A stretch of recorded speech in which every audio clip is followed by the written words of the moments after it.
আসসালামু আলাইকুম। সুরাইয়া শাহীন ব্লগসের সবাইকে স্বাগতম। কেমন আছেন সবাই? আশা করছি যে যেখান থেকে এই মুহূর্তে আমার ভিডিওটি দেখছেন, আল্লাহ তাআলার অশেষ রহমতে সবাই ভালো আছেন। আমরাও আল্লাহ তাআলার অশেষ রহমতে ভালো আছি। আলহামদুলিল্লাহ। বরাবরের মতোই নতুন আরও একটি ব্লগ নিয়ে আপনাদের মাঝে হাজির হয়ে গেলাম। এক বাটি তালের শ্বাস নিয়ে। তালের মৌসুম চলছে আর তালের শ্বাস খাবো না, এটা তো হতে পারে না। ছেলেকে নিয়ে বসে পড়েছি।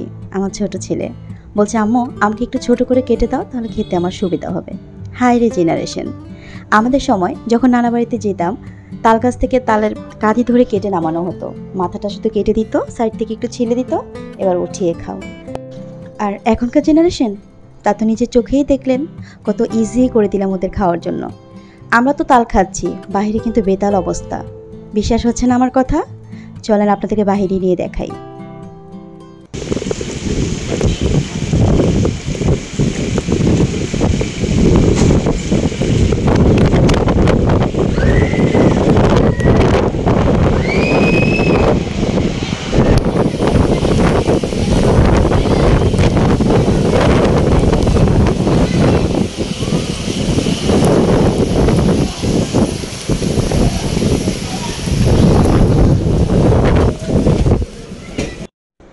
তো দেখতেই তো পেলেন কি ভয়াবহ একটা অবস্থা, তাই না? এটা হচ্ছে ঘূর্ণিঝড় রেমালের প্রভাব। এটা সেদিনেরই ভিডিও ছিল। তো বেশিক্ষণ বারান্দায় দাঁড়াতে পারিনি, কী একটা পরিস্থিতি। তার মনে মনে ভাবছিলাম যে আমাদের এখানে এই অবস্থা, আর উপকূলীয় অঞ্চলে যারা থাকে মানে তাদের কি একটা অবস্থা হতে পারে। আর মন থেকে শুধু এই দোয়াই করছিলাম যে আল্লাহ তাআলা সবাইকে হেফাজত করুক, যারা ক্ষতিগ্রস্ত হয়েছে এবং যারা হয়নি, যে অবস্থাতে আছে সকলকে আল্লাহ হেফাজত করুন। মন থেকে বারবার আল্লাহ তাআলার কাছে এই দোয়াই করছিলাম। দোয়ার শক্তি এত বেশি যে বান্দার ভাগ্য পর্যন্ত আল্লাহ পরিবর্তন করে দেন। তাই যে কোনো বিপদ আপদে, যে কোনো দুর্ভোগ দুর্যোগে আমাদের উচিত হতাশগ্রস্ত না হয়ে, এটা নিয়ে হায় আফসোস না করে, অনেক বেশি চিন্তিত না হয়ে প্রচুর পরিমাণে আল্লাহ তাআলার নিকট দোয়া প্রার্থনা করা। এটাই হচ্ছে আসল কাজ। আর আমাদের অবস্থা তো দেখলেনই যে ঘূর্ণিঝড়ের প্রভাব আমাদের এলাকাতেও পড়েছে, কম বেশি সব এলাকাতেই পড়েছে। আমাদের গেটের সামনে একদম হাঁটু ছিঁচে পানি হয়ে গিয়েছিল, এরকম একটা অবস্থা। যদিও পানিটা কিন্তু দীর্ঘস্থায়ী না, বৃষ্টি কমে গেলে পানিটা আবার নেমে যায়, কিন্তু যতক্ষণ বৃষ্টি হয় ততক্ষণই পানি থাকে, বের হওয়া মুশকিল হয়ে যায়। তো যাই হোক, এই বৃষ্টি বাদলের ভিতরে কিন্তু সবার ঘরে কম বেশি মুখরোচক কিছু না কিছু খাবার তৈরি করা হয়, তাই না? জীবন তো জীবনের গতিতে চলে। তো যত কিছুই হোক না কেন, যাই হোক না কেন, মনে মনে সেটা নিয়েও ভাবা হয়। তারপরে আবার নিজের পরিবারের লোকজনের কথা চিন্তা করে ওদের জন্যও কিছু করার কথা ভাবা হয়, তাই না? তো আমার ঘরের সদস্যরা অনেক দিন পরে আমার কাছে একটা আবদার করেছে। এমন একটা আবদার যে কি আর বলবো, ঝড় বৃষ্টির ভিতরে, এমন ঘূর্ণিঝড়ের ভিতরে একদম একটা ঝোড়ো হওয়ার মতো রেসিপির আবদার করেছে। বলল যে এই রেসিপিটাই তোমার করতে হবে। আসলে এটা অনেক দিন খাওয়া হয় না, তো তাই ভাবলাম যে থাক, আবদার করেছে করেই দেই। আর আপনারা তো দেখছেন আমি কি করছি। আমি হচ্ছে পোলাও চাল আছে না, সেটার খুদ ভিজিয়ে রেখেছিলাম। তো আমি প্রায় 3 ঘন্টার মতো ভিজিয়েছি, কারণ আমি দুপুরে খাওয়ার পর থেকে ভিডিওটা শুরু করেছি। হঠাৎ করে এই কথাটা বলল, তো ওইটুকু সময়ের ভিতরে আমি যে ভিজিয়েছি, যতটুকু ভিজেছে 4টার দিকে ভিজিয়েছি, 7টার দিকে এটাকে আমি ব্লেন্ডারে ব্লেন্ড করেছি। তো মাত্র 3 ঘন্টা ভিজাতে পেরেছি। তারপরে হচ্ছে কি, আমি এই যে এটার ভিতরে কিছু আমার সিক্রেট মশলা দিয়েছি, আমি যে রেসিপিটা করব যাতে করে এটার টেস্ট একদম দ্বিগুণ হয়ে যায়। তো দিয়ে এটাকে ভালো মতো করে হচ্ছে কি আমি একটু গুলিয়ে নিয়েছি এবং রেস্টে রেখে দিয়েছি, যাতে এটা খুব ভালো মতো সেট হয়ে যায়। কারণ ভালো মতো সেট হলে তারপর আমি যেটা বানাবো সেটা কিন্তু খুব পারফেক্ট হবে এবং খেতেও ভালো লাগবে। তো আমি বেগুন আর টমেটো পুড়িয়ে নিয়েছি, তা তো আপনারা দেখেছেন। এগুলো খোসাগুলোকে আমি ছাড়িয়ে নিচ্ছি। আসলে আমি এমন কিছু রেসিপি বানাচ্ছি যেটা সচরাচর খাওয়া হয় না, তবে এটা বানাতে একটু ঝামেলা, কিন্তু খেতে কিন্তু বেশ লাগে। আমরা তো মানে বৃষ্টি বাদল হলেই মনে করি যে খিচুড়ি, বিরিয়ানি, নান, চিকেন, মানে এই সমস্ত খাবারে আমাদের ইমোশন কাজ করে। বিশেষ করে খিচুড়ি তো আমাদের বৃষ্টির সাথে একটা ওতপ্রোতভাবে মানে জড়িত আছে। এইটা আমাদের সবচেয়ে বড় ইমোশন। সত্যি কথা বলতে কি, আমারও খুব ইচ্ছে করছিল যে একটু খিচুড়িই রান্না করব, কিন্তু ওই যে আমার ঘরের সদস্যরা, ওদের তো অন্য কিছু খেতে ইচ্ছা করেছে। ঝড়ো হাওয়ার দিনে যত সব অদ্ভুত খাবার দাবারের ইচ্ছে, যে খাবারগুলো বানাতে একদম ঝরে হওয়ার মতোই দৌড়ঝাঁপের উপরে থাকতে হয়। আর এই ধরনের খাবারগুলো বানাতে যতটা সময় লাগে আমার মনে হয় ততক্ষণে পোলাও, বিরিয়ানি, খিচুড়ি এই টাইপের খাবার রান্না করে খেয়ে হজমও করে ফেলা যায়। তো কি আর করার, সবার আবদার। আর সবার আবদার শুধু বললে হবে না, সবাই যখন আমার কানে এটা দিল আমারও ভিতরে ভিতরে লাড্ডু ফুটছিল যে না আসলেই তো অনেক দিন খাই না, হোক একটু ঝামেলা, খেতেই হবে। নিয়ে নিলাম একটা রিস্ক, মজাদার কিছু খেতে হলে একটু রিস্ক তো নিতেই হয়, কি বলেন সবাই? আর এরই মাঝে আপনারা নিশ্চয়ই বুঝতে পেরেছেন যে এখন আমি কি করছি বা কি বানাচ্ছি। হ্যাঁ, আমি বেগুন ভর্তা বানাচ্ছি একটু ভিন্নভাবে। অলরেডি যারা নাকি এভাবে বেগুন ভর্তাটা করে খেয়ে নিয়েছেন তারা তো জানেন এটা কতটা মজাদার। আর যারা এখন পর্যন্ত খাননি আমি তো বলবো একবার ট্রাই করে দেখবেন, আমি আশা করছি আপনাদের ভালো লাগবে। যাই হোক, আমার গত ভিডিওতে অনেকেই আপনারা জানতে চেয়েছিলেন যে আমার বাটিকের 3 পিসগুলো আমি কত করে নিয়েছি। আমার বাটিকের 3 পিসগুলো আমি 1000 টাকা করে নিয়েছি। যারা জানতে চেয়েছিলেন আশা করছি আপনারা আপনাদের উত্তরটা পেয়ে গিয়েছেন।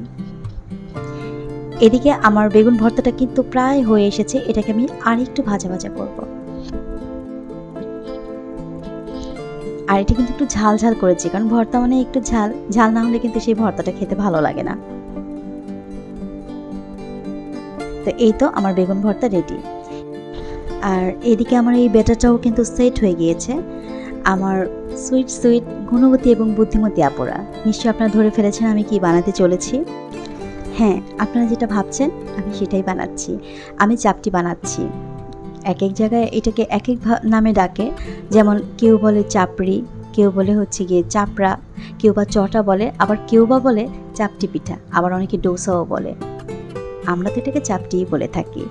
আর এটা কিন্তু বেশ ভালো লাগে খেতে। আমি অনেক দিন পর বানাচ্ছি, ঘরে সব কিছু মজুদ ছিল, কিন্তু ওই যে ঝামেলার জন্য না বানাই বানাই করে আর বানানো হয়নি। তো ভালোই লেগেছে খেতে। বাইরেও হচ্ছিল প্রচণ্ড পরিমাণে বৃষ্টি, তার মধ্যে হচ্ছে গিয়ে মচমচে এরকম চাপটি, ঝাল ঝাল ভর্তা বেশ লেগেছিল খেতে। তো এই যে আমার প্রথম চাপটিটা হয়ে গিয়েছে। প্রথম যে কিছু বানালে তো একটু ওলটপালট হবে, যেটা সবসময় আমার হয়। আর পরবর্তীতে আস্তে আস্তে কিন্তু সব কিছু একদম সুন্দর, একদম পারফেক্ট হয়, যেমন এই যে এটা হয়েছে। তো একে একে এখন আমি সবগুলো চাপটি বানিয়ে নিচ্ছি। আপনারা কে কে চাপটি খেতে পছন্দ করেন অবশ্যই আমাকে কমেন্ট করে জানাবেন। আর আপনাদের কাছে কি খুব বেশি অদ্ভুত লাগছে যে এই ঝড় বৃষ্টির রাতে এত মজার মজার খাবার রেখে কি অদ্ভুত খাবার আমরা খাচ্ছি? ঝড়ো হওয়ার মতো তুফানি খাবার এগুলি সব আসলে। আর এই ধরনের খাবারগুলো কিন্তু বেশিরভাগ সময়ই সকালের নাস্তা হিসেবে খাওয়া হয়, আর এইটা খাচ্ছি আমরা রাতের বেলা। আর তাই একটু অদ্ভুত লাগাটাই স্বাভাবিক। তবে আমাদের জন্য কিন্তু এটা একটা নতুন অভিজ্ঞতা। আমরা এই ফার্স্ট টাইম রাতের বেলা চাপটি খেলাম। আর জীবনে নতুন নতুন অভিজ্ঞতার দরকার আছে, সেটা ছোট হোক বা বড় কোনো অভিজ্ঞতা। আরেকটা কথা কি জানেন, পোলাও, বিরিয়ানি, খিচুড়ি, নান, চিকেন এই খাবারগুলো না এখন খুব কেমন যেন কমন খাবার হয়ে গিয়েছে। বেশিরভাগ সময়ে খাওয়া হয়, অন্ততপক্ষে সপ্তাহে একদিন, শুক্রবার দিনটা। সবাই সবার সামর্থ্য অনুযায়ী কিন্তু এই খাবারগুলি যে কোনো একটা রান্না করে থাকে। আর কিছু না হোক একটু মাংস আর ভাত হলেও কিন্তু রান্না করে, তাই না? কিন্তু আমি যে খাবারগুলো আজকে বানালাম এগুলো কিন্তু আসলে সচরাচর ডিনারে চলে না। ব্রেকফাস্টে চলে কিন্তু ডিনারে চলে না, বা কোনো একদম বৃষ্টি ভেজা কোনো রাত বা সেরকম কোনো একটা মুহূর্ত এগুলো আসলে চলে না। কিন্তু এই জন্য আমার কাছে এই জিনিসটা বেশি ভালো লেগেছে, একটু অন্যরকম ফিল হয়েছে।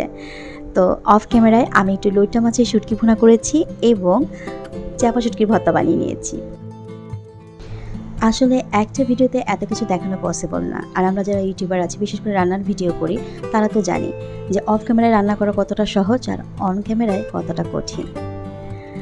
এই হচ্ছে আমাদের ঝড়ো হওয়ার রাতের তুফানি রেসিপি।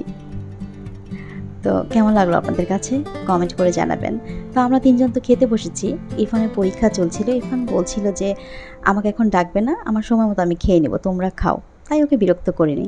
আমাদের তো অসুবিধা ছিল না। এদিকে বাহিরে প্রচণ্ড ঝড় তুফান হচ্ছিল, জানালা একটু পরপর বাড়ি খাচ্ছিল। এদিকে আমাদের হোশ উড়ে যাচ্ছিল। কেন বলছি জানেন? ভর্তাগুলো এত ঝাল হয়েছে, বিশেষ করে লইট্টা মাছের শুটকিটা, মানে ওটা খেতে যেয়ে আমাদের হোশ উড়ে যাওয়ার মতো অবস্থা হয়েছিল, মজাও লাগছিল।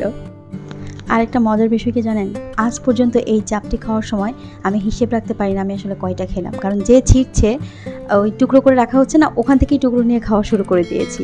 তারপর আমরা হিসেব পাই না যে কে আসলে কয়টা খেলাম। ওই উনি ছিঁড়ছে, ওনারটা ওখান থেকে আমি ছিঁড়ে খাচ্ছি, আমারটা উনি খাচ্ছে। তারপর আমরা একে অপরকে জিজ্ঞেস করছি, আমি ওনাকে বলছি তুমি কয়টা খেলে, উনি আমাকে বলছে তুমি কয়টা খেলে। শেষ পর্যন্ত দেখা গেল আমাদের কোনো হিসেবই নেই আসলে আমরা কে কয়টা খেলাম। আগেও কিন্তু আমার মা যখন এরকম বানিয়ে আমাদের সামনে দিত না, তো আমরা এক সিরিয়ালে সবাই বসতাম খাওয়ার জন্য, গরম গরম একদম ভেজে চুলা থেকে নামিয়ে দিত, সামনে একটা ঝুড়ি দেওয়া থাকতো, ওই একটাই 3-4 জন ছিঁড়ে খেতাম, আবার একটা দিত, সেম কাজ করতাম। তখনও এই ভুলটাই হতো, হিসেব থাক, কে আসলে কয়টা খেয়েছি বলতেই পারতাম না। আর একটা ব্যাপার, আমি না এটা বানানোর সময় ডাল দিতে ভুলে গিয়েছিলাম, আর তাই এরকম নর্মালি বানিয়েছি। বিশ্বাস করেন ডালের অভাবটা একদমই ফিল করিনি, এতটাই টেস্টি হয়েছিল। খাওয়া দাওয়া শেষ করে বারান্দায় চলে এসেছি। রাতের ভিউটা দেখেন কি একটা অবস্থা, বাতাস ছিল, সাথে বৃষ্টি আর পানি। যতক্ষণ বৃষ্টি পড়বে ততক্ষণই পানি থাকে, সবসময় আমাদের এখানে এরকম হয়, বৃষ্টি কমে গেলে পানিও নেমে যায়। তো আপনাদের কাছে কেমন লাগলো এই ঝোড়ো হাওয়ার রাতের তুফানি রেসিপি?